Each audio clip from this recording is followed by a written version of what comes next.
ఇవాళ సండే కదా! మీ ఇంట్లో స్పెషల్స్ ఏంటి? మా ఇంట్లో అయితే చేపల పులుసు. చేపల పులుసు నాకు మా అమ్మ చేస్తే భలే నచ్చుతది. బయట ఎవ్వరు చేసినా తినను.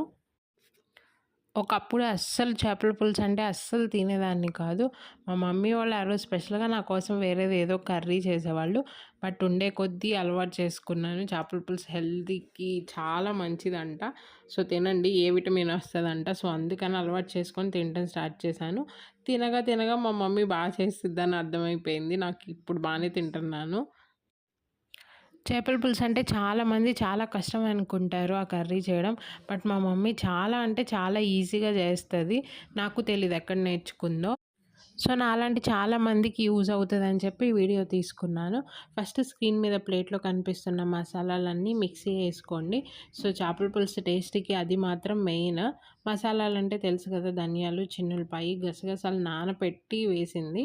సో, తర్వాత మ్యారినేట్ కోసం ఒక గిన్నెలో కారము, ఉప్పు, పచ్చిమిరపకాయలు, ఉల్లిపాయలు మీకు ఇంకేం కావాలంటే అవి ప్లస్ మసాలా అంతా గ్రైండ్ చేసుకున్నాం కదా! సో, అది 2 స్పూన్స్. మేమైతే మాకు ఎక్కువ పీసెస్ ఉన్నాయి కాబట్టి దానికి తగ్గట్టు ఏసుకున్నాం. మీరు దాన్ని బట్టి చూసేసుకోండి. అది పసుపు, పక్కనున్నది మసాలా పౌడరు. అది హోమ్‌మేడ్ మా మమ్మీ చేస్తది. ప్లస్ చేపల పులుసుకి చాలా ఇంపార్టెంటు అది పులుపు ఉండాలి కదా! చింతపండు. మేము ఎక్కువ పులుసులాగా తింటాము. సో, అందుకని మా మమ్మీ ఎక్కువ నీళ్ళులా పోసింది. లేదు మీకు తిక్కగా కావాలనుకుంటే తిక్కుగా చింతపండు రసం పోసుకోవచ్చు.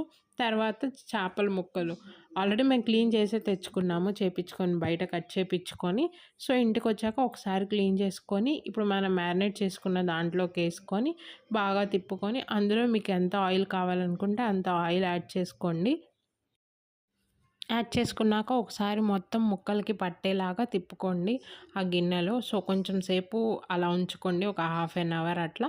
తర్వాత ఆ గిన్నెని డైరెక్ట్‌గా తీసుకెళ్ళి గ్యాస్ మీద పెట్టేయడమే. మీరు తర్వాత ఏమీ యాడ్ చేయాల్సిన అవసరం లేదు.